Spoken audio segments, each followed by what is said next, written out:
In the spring of the year 2015, some of you know Duke won the national championship. There's responsibility for this, which is mine. And no one knows this. Coach K has not thanked me. But here's what happened. Often during Duke games, I'll have Duke people to my house to watch the game. And there's some when you come in, you can sit wherever you wish. It's fine. But in the course of the game, I redirect seating as needed. If things are going badly, we move. If things are going well, you can't move.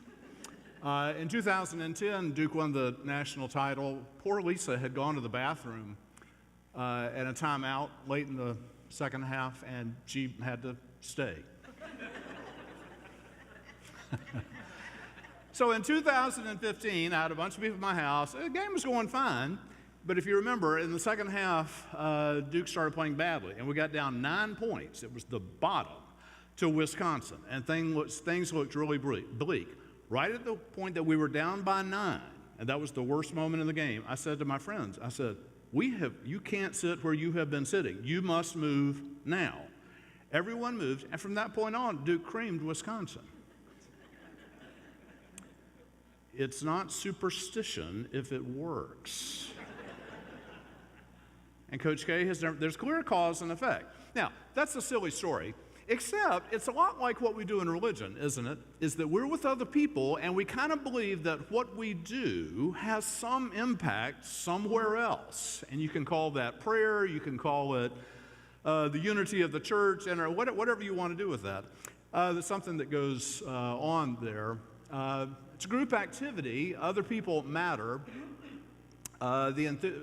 It's really interesting. In the early history of Christianity, even back then, you had clergy complaining about people's lack of enthusiasm in church and compared it to their enthusiasm at sporting events.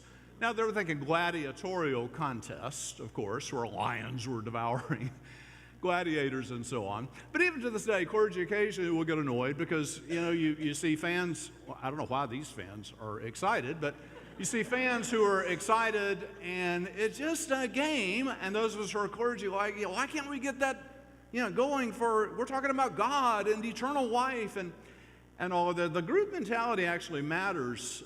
Actually, in this talk, I'm not giving a lot of answers. I'm going to throw out a lot of questions kind of for further discussion. But this is actually interesting. The group mentality and being part, I think part of sports, right, if you're a fan, is you want to be part of something that's bigger than yourself. When we were moving around in that Duke-Wisconsin game, we felt like we were a big part of, as if we were at the game, but also a big part of kind of Duke Kingdom. You're part of something bigger than yourself. What other people do and feel matters. This is one of the most amazing moments of my life. I witnessed my son's conversion. Some of you know I had a son that went to the University of North Carolina, black sheep of the family. But when he started at UNC, he was still a Duke fan. And a couple times I picked him up at Chapel Hill. He's wearing Duke paraphernalia on the Chapel Hill campus. We drove to Duke. Duke would win. I would take him. He would get out and scream, "Go Duke!" He was taking his life in his hands. But I witnessed his conversion because Lisa and I somehow came upon 4 tickets to the Duke at Chapel Hill game. This was the year that you had the ice, and it was postponed by a few days. And so we go to the game, and it's me and Lisa and Noah and a friend, and there are 2 girls that they know sitting right in front of us. So in the first half, Duke's doing pretty well, and Noah's cheering for Duke. And then in the second half, though, there was a turn, and Carolina started scoring a lot of baskets, and there was this frenzy in the crowd, and the girls in front, they were really excited, and they were turning around like hugging Noah, and I watched him become a UNC fan. In that moment, he texted me late that night, said, "Dad, I'm sorry." What is all this about? This kid kind of went viral a couple years ago. He's a Gonzaga fan, and they were losing. It about killed him. Why do sports affect our sense of well-being so much? I've had days that the Panthers will lose a game, and everybody's on a funk the next day on Monday. What is that about, right? Life's moving on. Why is this child as upset as he is? Why in 2004, when Duke lost in the Final Four, did my son cry for 2 hours after the game was over? And I tend to want to say, people get invested in sports because there's no real cost. In Christianity, there's a cost to this, but actually there's a big cost to being a sports fan, right? You fork out money for tickets, you bought paraphernalia that you're wearing, you travel great distances. What is that about? The community aspect matters. There's also all the symbolism in sports that we don't attend to, and it strikes me as having religious significance. So in baseball, of course, when you score, where do you go? You go home. This reminds me of the famous George Carlin. It is interesting to be attentive to the language and images that you actually hear in a sporting event. Football is highly militarized, and some people think that's a good thing, but there's a violence about it. We now have head injuries and so on. But so what is all of that? Right? What does the language mean? Safe and attack and so on. Interesting. A lot of times, I got a little bit of this after church yesterday. Somebody dinged me that politics and religion don't mix, which is fine. Politics and sports, we've heard this, especially since the take a knee thing. People are like, we want just sports, we don't want politics. There's an inevitable intersection between religion and politics, and there's an inevitable intersection between sports and politics. And I think we should be grateful for it. So I just looked up a few moments. Jesse Owens ran in the 1936 Olympics. If you remember, this was in Berlin. Adolf Hitler was positive that non-Aryan people were grossly inferior. So the implications of a black man who was an American, Jesse Owens, winning so much of the Olympics, this was a humiliation, a political humiliation for Adolf Hitler. Interesting, isn't it? The 1980 Olympics, the hockey, I love this. I thought about exploring this. When the Americans, this is the semifinal game. People forget about that. When the Americans won unexpectedly, the announcer said, "Do you believe in miracles?" It raises a lot of questions for what you mean by a miracle. Like, is that a team doing an amazing thing? We use that word a lot. Miracle finish and so on. Was it a miracle that Bears kicker missed that field goal yesterday? Is that a miracle? What is that? We'll talk about that. The implications of all of this, politics and sports, the 1972 Olympics in Munich, the Black September terrorist group killed 11 Israeli athletes. It's a public stage. We seize public stages. Politics and sports. Jackie Robinson. How did this work, right? Sports integrating. Did sports have to integrate because society was integrating, or was it more that sports got it done and that helped society get it done? I wish I could say the church got it done and therefore society got it done, but that would not be the case. But sports did get it done really ahead of society. I have a very dear friend in Davidson that I buried years ago. She was a lifelong rabid Dodgers fan. And if you would ask her why, she said, very simple. They hired the first black player. Done. Important religious issue. How do we learn about racial stuff? We talk a lot about it. Sports is probably the most fertile field to figure out how to do this. A movie like, remember, The Titans. Think about a guy like Cassius Clay. Like, what did he do for our religious sensibilities? Like, he's a famous athlete, but he's Cassius Clay. He becomes a Muslim. Like, is that a wicked thing to Christians? But here you see somebody taking on a holier, more prayerful life. What is that? In terms of race, Cassius Clay really spawned the black is beautiful thing. He had tremendous joy and pride. Was that a problem? Then he became a draft dodger. Was that something that raised the consciousness of Christians to say maybe we shouldn't be in a war? Or was it something that was troubling for Christians? I love the way they raise these things. This new book out by Gary Pomerantz is a wonderful writer. I just finished a book that he wrote about Wilt Chamberlain's 100-point night in 1962 in Hershey, Pennsylvania. It's absolutely fabulous. His newest book is called The Last Pass, and it's about the friendship between Bob Cousy and Bill Russell. Now, some of you are too young to know this, but the Boston Celtics absolutely dominated basketball for many, many years, and their two best players were Bob Cousy, the point guard, and Bill Russell, who was their center. And at the time, it was much ballyhooed that, this was a team that was well integrated and they were friends and they got along well with the Celtics. That was kind of the model of integration. Like, Cousy and Russell were friends. It turned out that Bob Cousy, to his credit, in just the last 10 years or so, he got real interested in race relations in America. And he started reading books with the kind of people that we invite to come speak here to talk to us about race. He read a book, for instance, about Ta-Nehisi Coates that we haven't gotten here, but these really hard, here's the reality of race relations and why we struggle. He read all of this, and when he finished Ta-Nehisi Coates' book, which would trouble many of us in this room, because he's a pretty in-your-face, white people don't get it, we got to change. Bob Cousy was so moved by this that he made his last pass to Bill Russell. He called him and said, I want to apologize to you. I thought we were friends, but we really weren't all that close. We could have been closer. We could have actually hung out together and shared family time together. He said, I didn't understand what you were going through because I didn't listen. I didn't want to know. I thought things were okay. I didn't stand up for you and for other blacks like I should have. And I'm sorry. It's interesting to me, right? Because Bob Cousy would be kind of what we think is a good white person. If you'd asked him back in 1961, are you racist? He would say, I'm not racist. I'm friends with Bill Russell. But it's so interesting. After he thinks about it for a long time, he realizes what he's been missing. That's pretty intriguing to me. Next Monday, we have a speaker coming, Austin Channing Brown, who is excellent at this.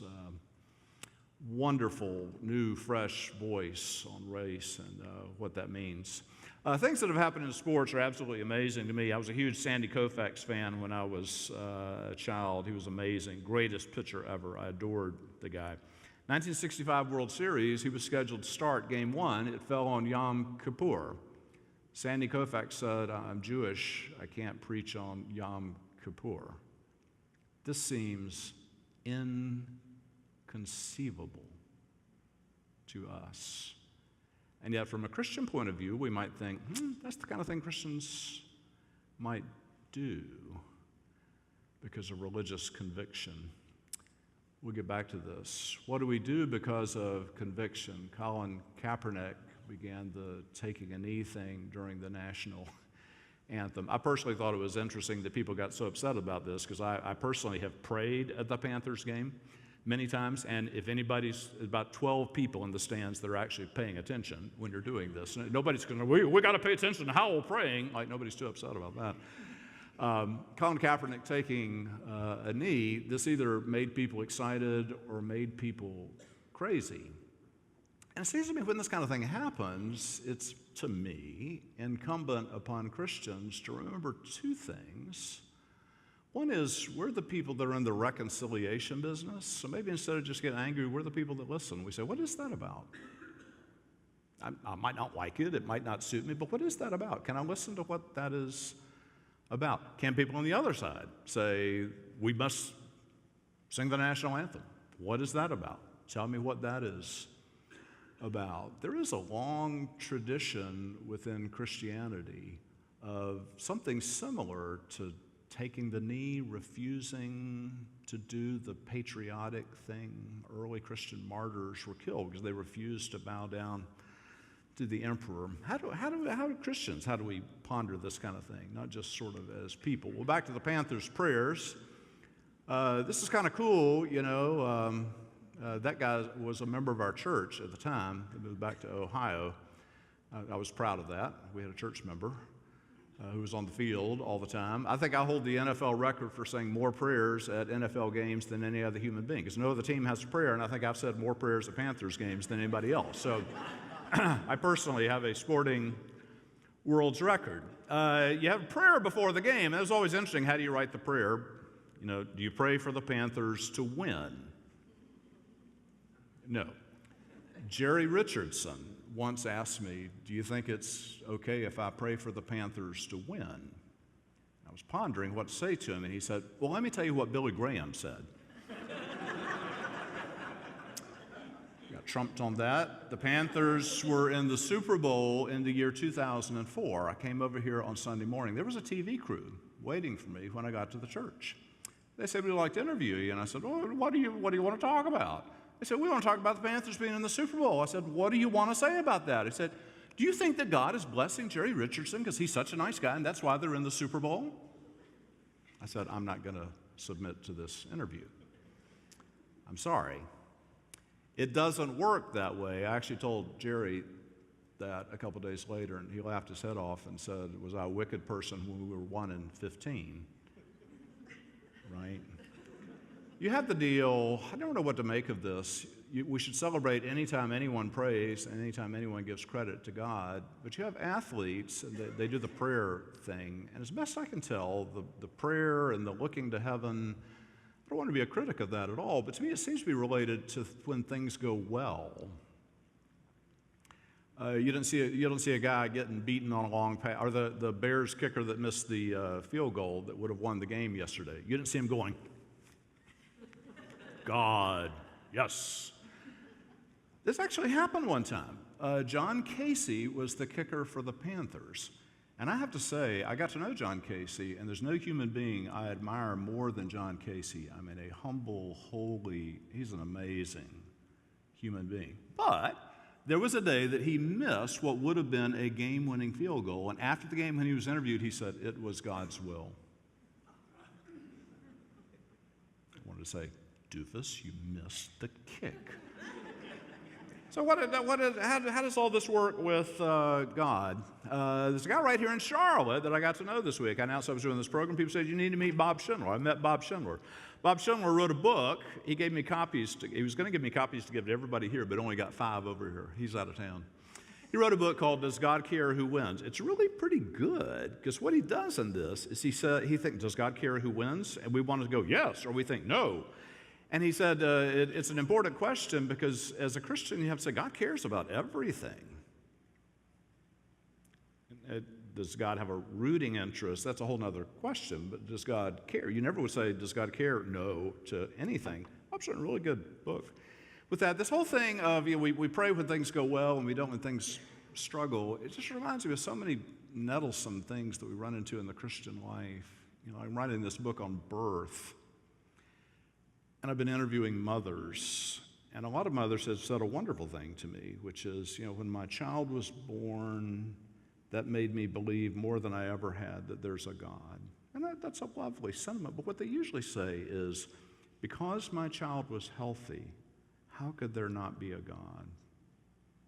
But you see, sometimes the child is utterly unhealthy, and that doesn't mean there's not a God. You'd better hope there's a God if the child is unhealthy, if things don't go well. So we get confused over these things. I want to shift and think about sports in a different way, kind of the beauty of sports and how God might be delighted by sports, how God made us where we could do athletic things, and that's part of God's glory and the way we glorify God. A wonderful scene in an absolutely fabulous movie, Chariots of Fire. So that's interesting, isn't it? He refused to run on the Sabbath as well in the Olympics, and so that's interesting. When God made me fast. When I run, I feel God's pleasure. When I win, I honor Him. Those seem like utterly noble sentiments that entirely work within a Christian frame of reference. So just kind of think about the beauty of sports. We had a world record holder right here in our church. The legendary Harriet Thompson, who, this is so interesting, she took up running at age 76. Kind of cool. And in her 90s, she held the world record for the fastest women's marathon ever. That's pretty impressive. Coolest thing about Harriet, I think she just enjoyed running. There was just some delight in all of this, some joy in all of it. Although I remember at her funeral, her son, Sidner, was talking about her.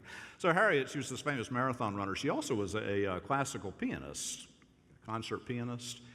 And what Harriet used to say when asked about that is she said, people are impressed that I run marathons. She said, being a classical pianist is way harder. Which I think is a lovely thought.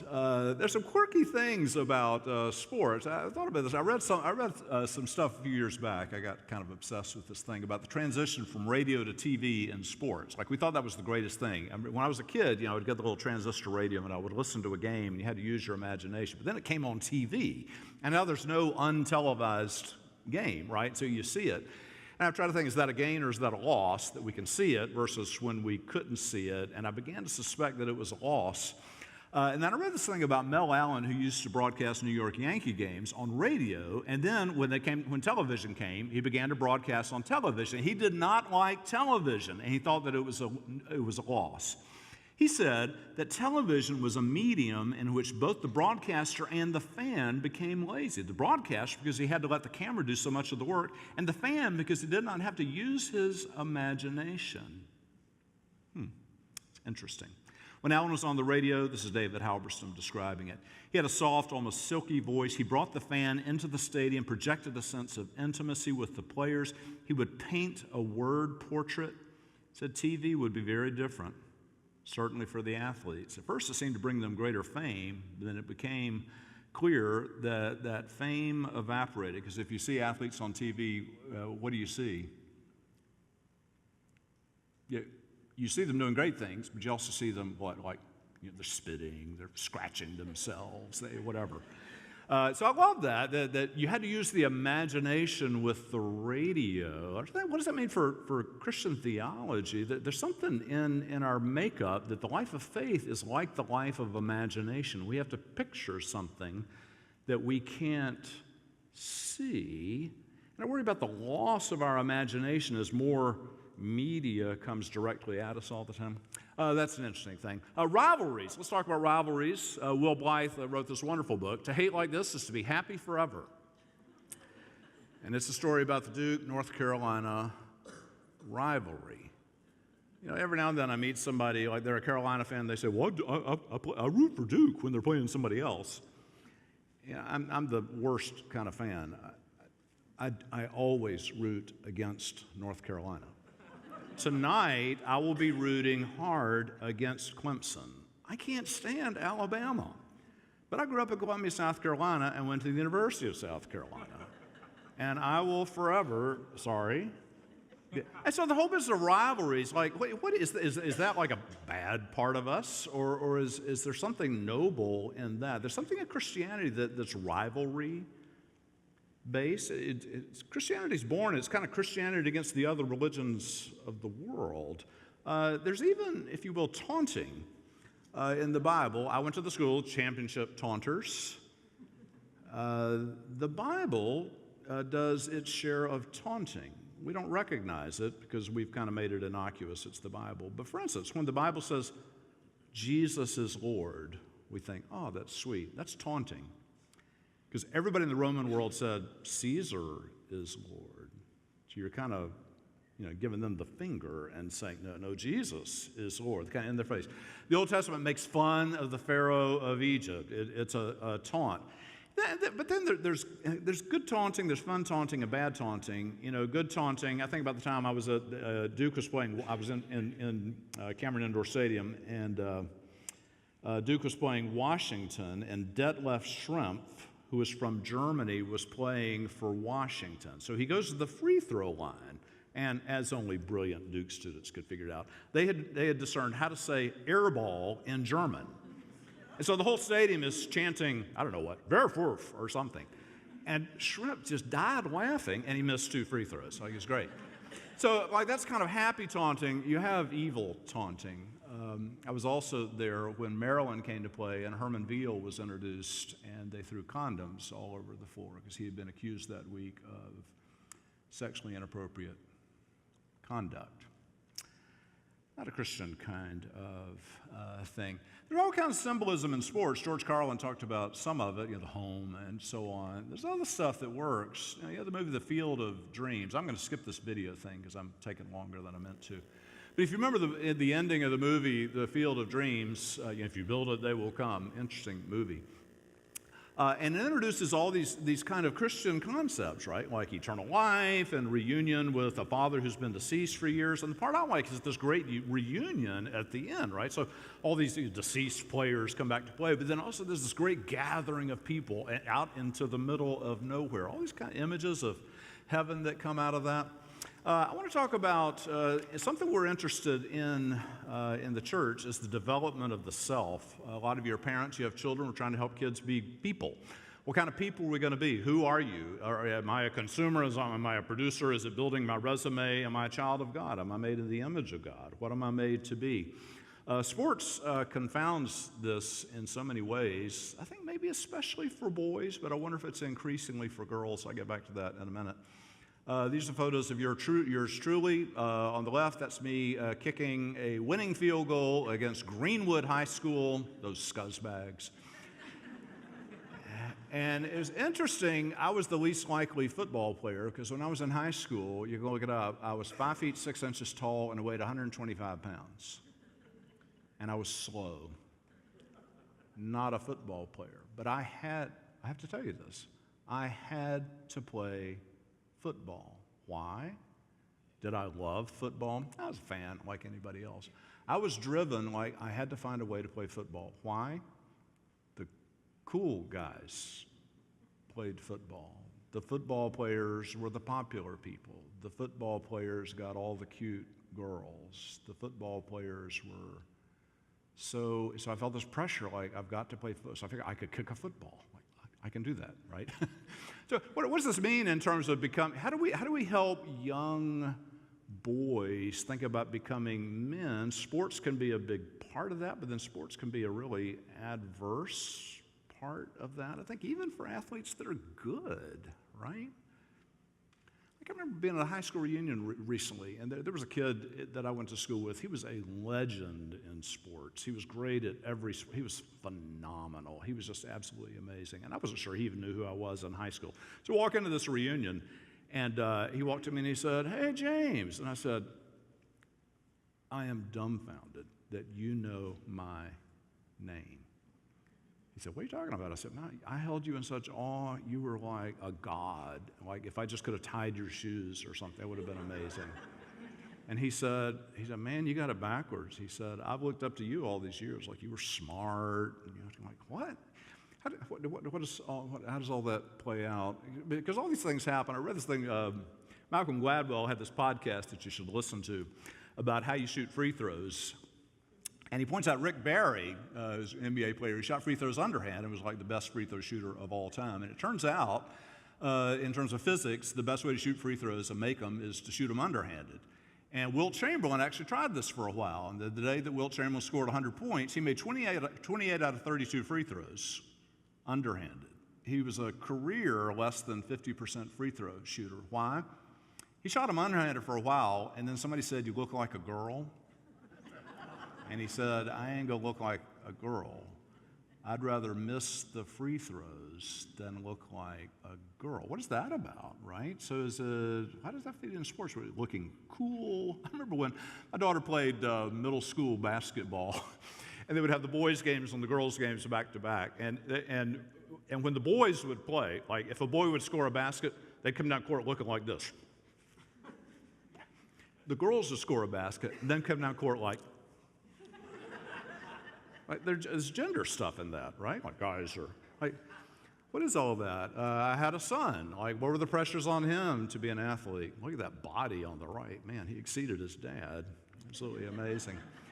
What we all need are mentors. We talk about adverse childhood experiences, and everybody goes through them. But what you need to survive that and build resilience in yourself are relationships. You need people in your life who have relationships with you. Sometimes that's a coach. And for me, there were coaches who did that for me. I had a tough family background. So I think it was really coaches who saved my life. One of them is this guy that some of you may know named Jerry Faulkner. Jerry's son-in-law is in the room, I know that. And Jerry coached me. He must have been 20 years old. He must have been right out of college when he coached me. And he was mean, he was hard.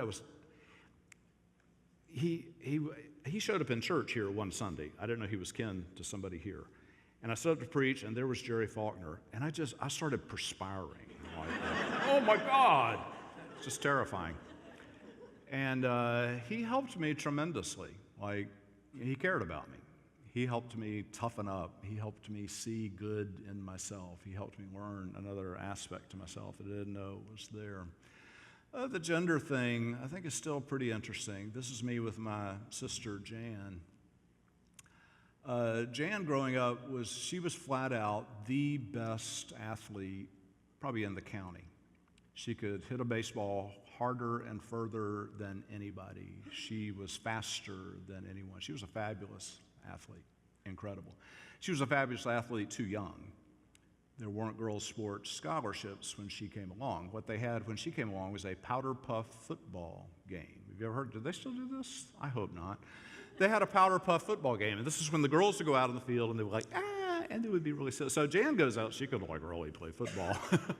So her team got the ball first, and she ran for a touchdown. And then the other team got the ball, and they tried to throw a pass. She intercepted and ran it back for a touchdown.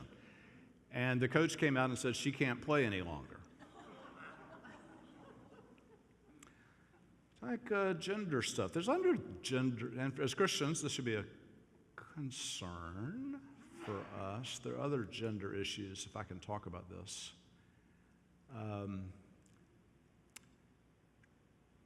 I listen sometimes I want to talk sports. I don't have anybody to do it with.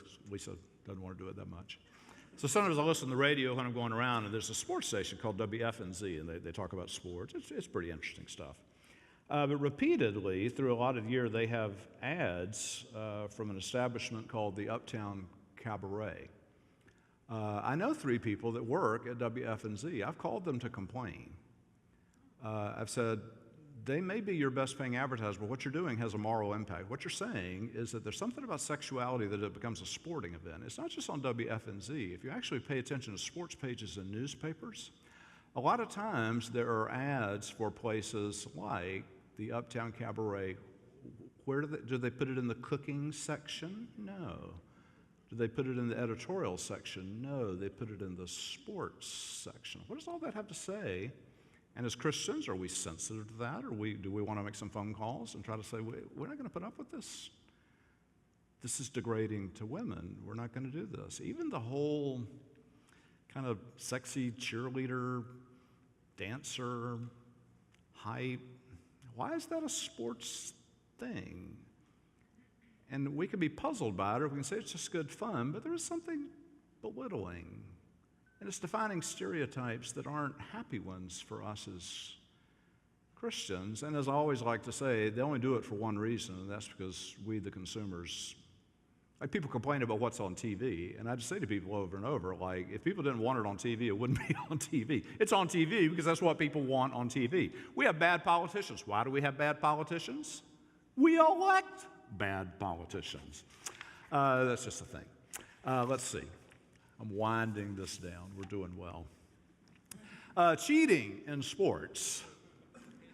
Christians, we shouldn't want cheating. Although there's kind of baseball, especially, I think is interesting. There's kind of acceptable cheating in sports. You're on second base, and you're peering in, and you see the catcher saying curveball. What do? You steal the signal, and you tell your teammate that it's going to be that's acceptable cheating within sports. Where does it tip over the line? We're not always very clear in this. When the New England Patriots filmed the Panthers practice field, and then they know what we're going to run in the Super Bowl, that seems like that's over the line.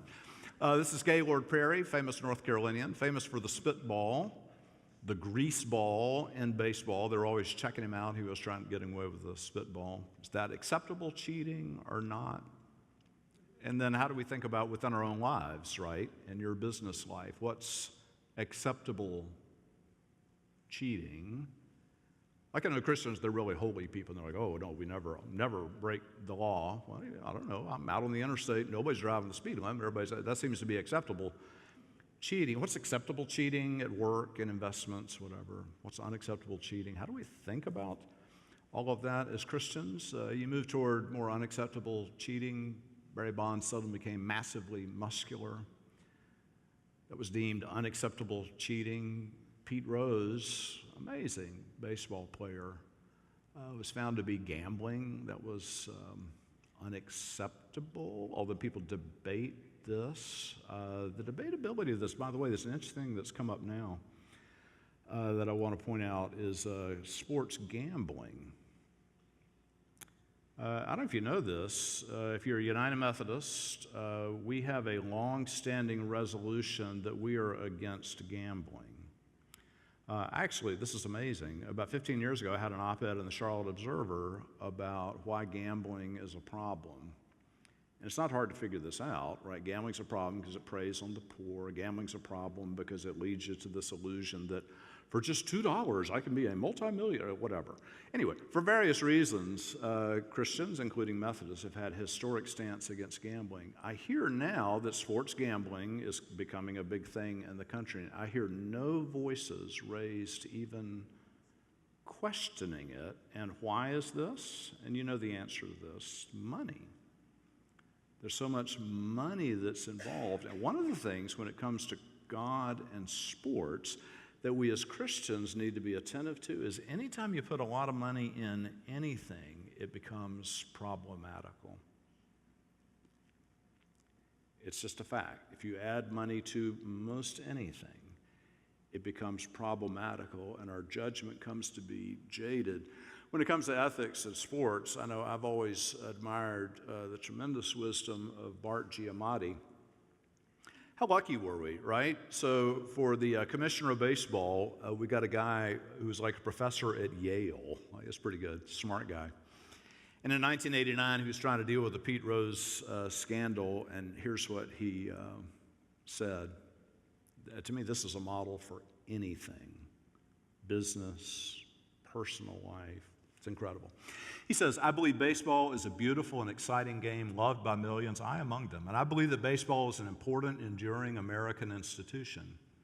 It must assert and aspire to the highest of principles, of integrity, of professionalism, of performance, of fair play within its rules.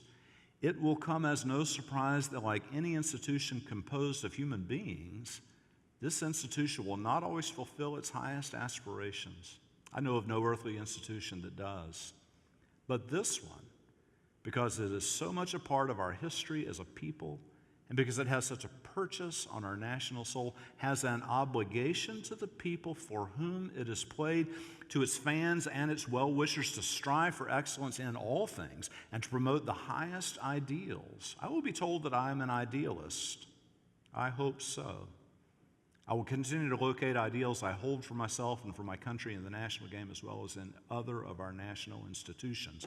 And that's an important one. We have a lot of national institutions, don't we, that have problems.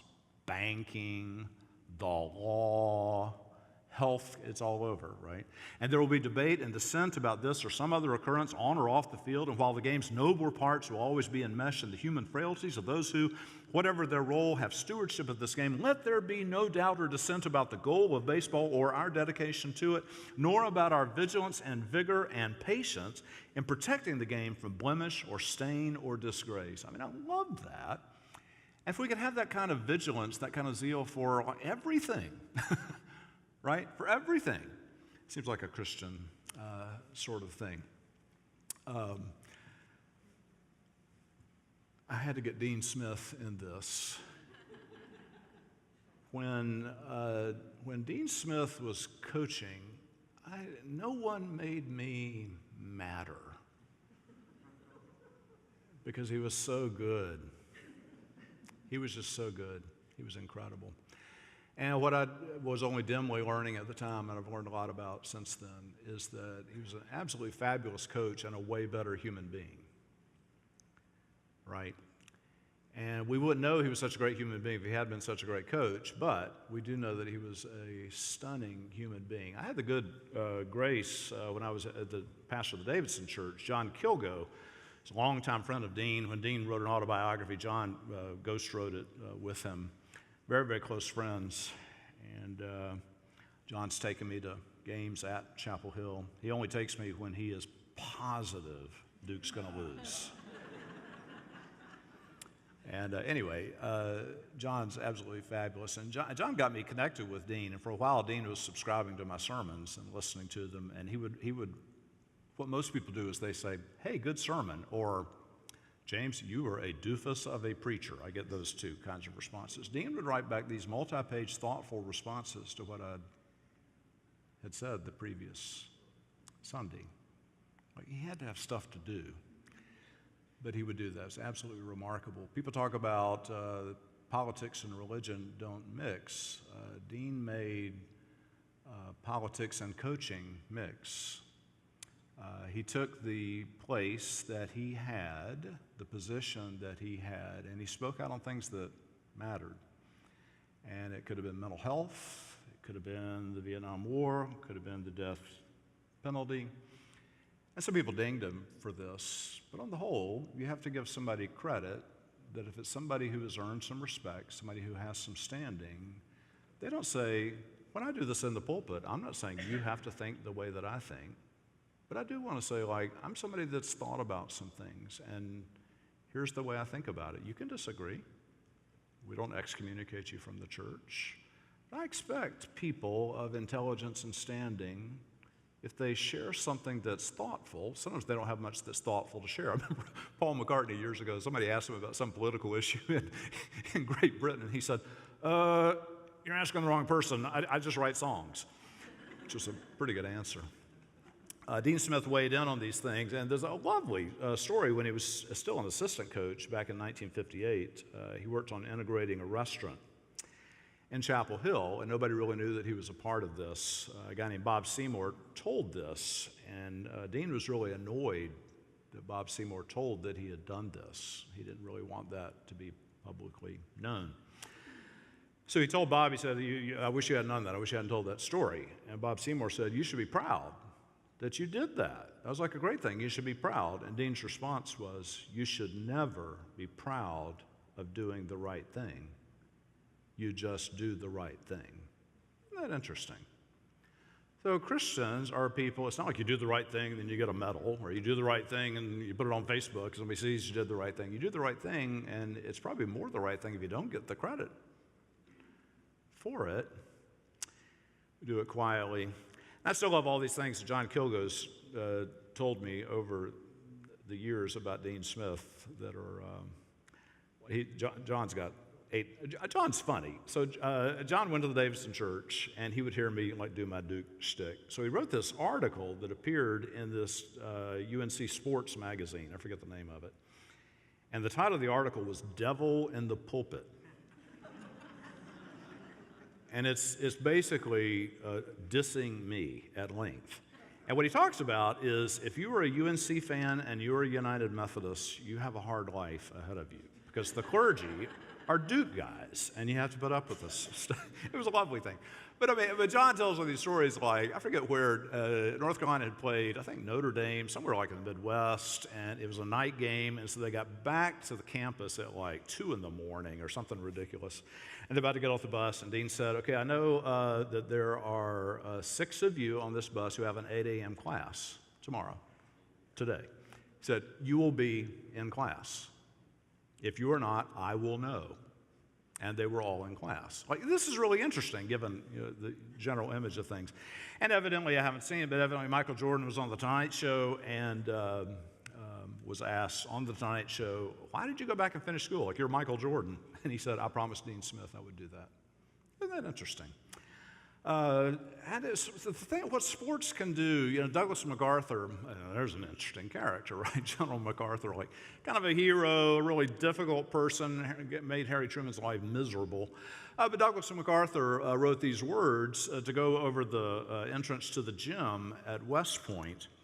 And they say, upon the fields of friendly strife are sown the seeds that upon other fields on other days will bear the fruits of victory, right? So he's saying that in sports, you learn disciplines, you learn competition, you learn sacrifice, you learn all these things, and it's just a game, but yet you're learning habits, you're cultivating habits in the soul will come in handy. He's thinking when you're in the Pacific Theater fighting a war. To me, this is such a Christian sentiment. Is like, why do we say things to you like, pray daily, serve the poor, read your Bible, come to church every Sunday, make all of these things a discipline. You're building disciplines in your soul that will be required of you at times that you cannot anticipate yet, right? Church is the field of friendly strife. And on this field, we sow the seeds that upon other fields on other days will bear the fruits of victory. The whole business of just discipline and practice, we forget that we know this is important in things like golf, which to me is the most maddeningly difficult, awful. I hear people say, like, somebody died, and they go, oh, he's playing golf in heaven. God, I hope I don't have to play golf in heaven. That was just horrible. But the discipline that sporting requires, people say to me, I don't really have much of a sense of God. How's your golf swing? right? Like if you swing a golf club once every 3 weeks, you're probably not worth a darn, right? If you're out there every day working on it, you got a coach, you're practicing discipline. It's a discipline thing. My claim to fame in sports is I used to have a goal in my former house. Now I go to the park behind my house, and every day I make 10 straight free throws. Now, if I said, Ray Jones, you got to go make 10 straight free throws, you wouldn't have a chance. But I do it if you do it every day, it's not hard at all. If I didn't do it for a year, I couldn't do it, right? So it's just that repetition, muscle memory. That's what the spiritual life is. So people say, I don't have a sense of God. I'm not sure I feel what I should feel about God. It's a discipline. It's like golf. It's like shooting baskets. It's like anything else that's in sports. I thought a lot about this. Sometimes we misunderstand what sports is about. I used to drag Noah every year to the Duke basketball camp, and we'd pose for our obligatory photo with Coach K. That was always great fun. And I would attend the camps. It was just amazing. You see the Duke players, and it was terrific. And the highlight of the camp that everybody got excited about was when Coach K would come out and address the campers. And I would always think, what is Coach K going to say to my kid and all these other little children? What's absolutely amazing, and I tracked this. I think Noah went 10 straight years to this camp. I never heard Mike Krzyzewski mention basketball. Ever. He'd talk about love. He'd talk about trust. He'd talk about caring. You talk about all those things we actually know are the heart of life, and he's saying that actually is the key to basketball. Isn't that interesting? And sometimes we see something on the sporting fields, and it reminds us of what we might all be about. Lou Gehrig. Lou Gehrig died of a disease that took on his own name. You've had fellow church members who have died of the disease that is named for Lou Gehrig. Isn't that interesting? And read a book recently about Gehrig and Babe Ruth and their relationship. These are very different human beings. Indeed, that's pretty interesting. But Gehrig's famous speech when he realized he couldn't play baseball any longer is really something. Cut a video of this. For the past 2 weeks, you've been reading about a bad brag. Today, I consider myself the luckiest man on the face of the earth.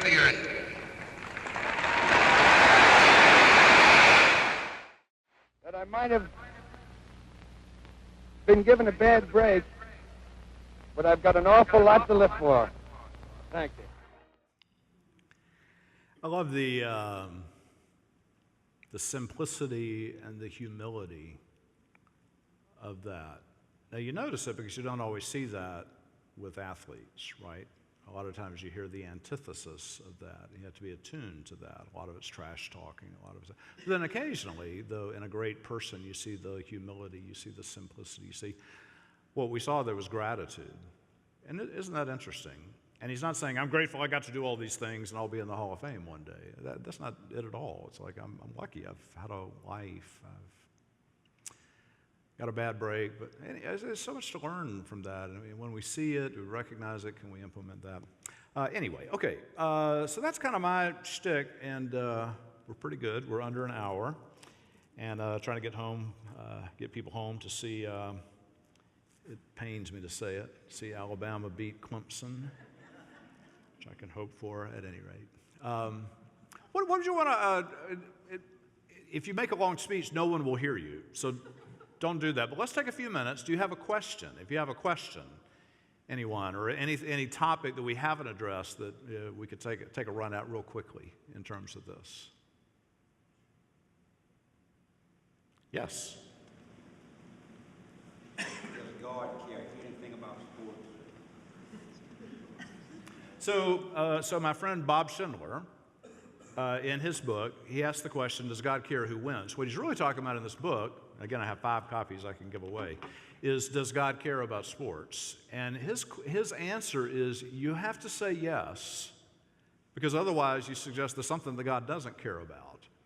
And what the Bible teaches us is God cares about everything. One of the mistakes that we make is God doesn't care about this, but God does care about that. So God doesn't care about my business life, or God doesn't care about my sex life, or God doesn't care about what I watch on TV, or God doesn't care how I spend my money. God doesn't care. God just cares about kind of the spiritual part of me. He says, you've got to say God cares about everything, or else you're going to be abstracting certain things. So if you say God doesn't care about a ball game. But the way he nuances this is pretty interesting. So it's not like, God wants Alabama to win and Clemson to lose. It's not good guys versus bad guys kinds of things. He thinks God is interested in some of the things we've talked about tonight, like is there fairness? Every now and then I meant to find some of this and track it, where you see an athlete who does something that's amazing. What was the thing in, I don't know if it was the Olympics, it was some like world running race, and they were running and a young woman fell down and the competitor stopped and helped her up. And occasionally you see these just stunning moments, and the sad part of that is that they are stunning moments, right? Because everything else we see is cutthroat. So do we want to please God in whatever we do? And if that's the case, then sports might look different. So he talks about how God does care about it, but is God rooting for the New York Yankees? Is God rooting for the Red Sox? Is God rooting for, I hope not the Patriots? Golly. Everybody has their own, stuff. Anyway, so God cares, but in a very different way. Yeah. Good. Yes, Fincher. As you know, Krzyzewski has a reputation of being one of those foul-mouthed coaches, basketball or otherwise.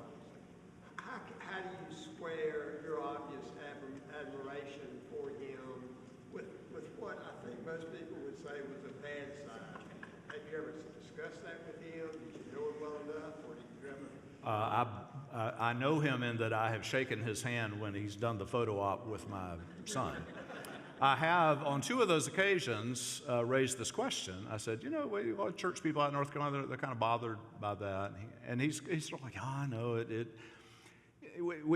As best I can tell, every human being that I admire has got something. That's a good answer. I just say everybody I know has got something. Even Uyan Kim, he's got something. And so, am I put off by somebody because of one thing in their character? I don't like it. I'm somebody who I'm less bothered by bad language than a lot of other things. That's just kind of mine. I wasn't raised in a world where, if you said a word, that was like the worst sin. I know that for me, the worst sins are things like, cruelty and coldness to the poor and meanness and things like that. But language is an issue, and but all people that I admire, there's just something, Yeah. What else?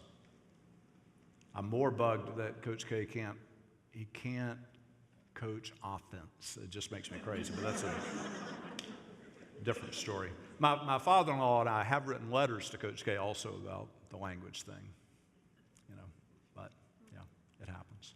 What else? Yes? So Tebow in 3:16, when he did that when he was at Florida, John 3:16 was Googled and searched more times in history in that day than I think altogether on the internet prior to that day. However, some say, like Kaepernick, Tebow took a back seat in his NFL career because of his display of faith. How do you feel about that? Tim Tebow, right? I remember seeing him with the what do you call that stuff under your eyes? I had like John 3:16, all that. Yeah. I don't like Florida, so I have to abstract that from the equation. So I try to think about, are there ways that athletes can give a healthy, humble witness to their faith? And that's got to be a thing. I would hold up John Casey as a wonderful example here in the city of Charlotte, who did that marvelously for an extended period time. I get put off when it's a little in your face. It's almost like a point of pride. Me and my faith with God. I'm not saying Tim Tebow did it, but sometimes it kind of goes over the line that's like in your face. So it begins almost to be like, I don't know. You wonder if things like that really, what impact does that have? So people Google John 3:16. Did some number of those people start coming to church? Did they start giving their money to the poor? Did they become prayerful? Or is it kind of another kind of passing celebrity thing? So I know I'm impressed by the people that they pulled that off as a consistent, compelling lifestyle. Dean Smith did that, right? It was a consistent, sustained, humble, but meaningful witness. I don't know. I'm not impressed by end zone prayers and all that. I just like, ugh, seems wrong-headed somehow. Again, I want to see the kicker, miss. I'm a kicker, so you always sympathize with the guys that missed it, right? But you miss the winning field goal and you're in prayer, not for forgiveness, but right? Anyway, so that's interesting. Yeah, I don't know.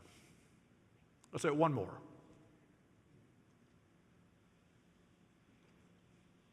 I got all kinds of advice from people on things we should talk about. Like people thought we should talk about concussions in the NFL, but what do you say about that from a Christian perspective? Like, we don't want people to beat their brains in and get brain damage. Like, we're against that. So the question you might ask, though, as a person of faith, is what trade-offs should you be willing to make to care for the good in human life, right? Like, would you go for tag football?